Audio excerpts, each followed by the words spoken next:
हरि ओम भगवद्गीता ध्यान श्लोकम पार्ट 3 पाराशर्यवचः सरोजममलम्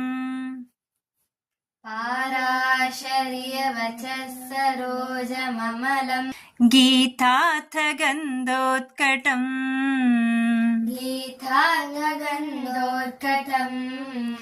नानाख्यानककेसरं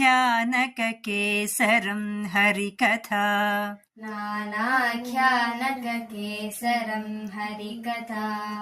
सम्बोधनाबोधितम्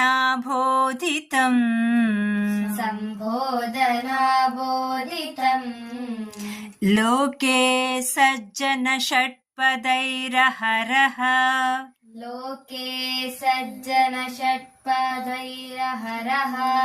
पेपीयमानं मुदा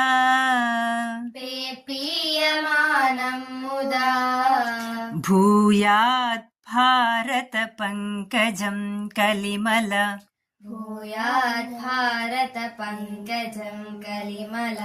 प्रध्वंसि न श्रेयसे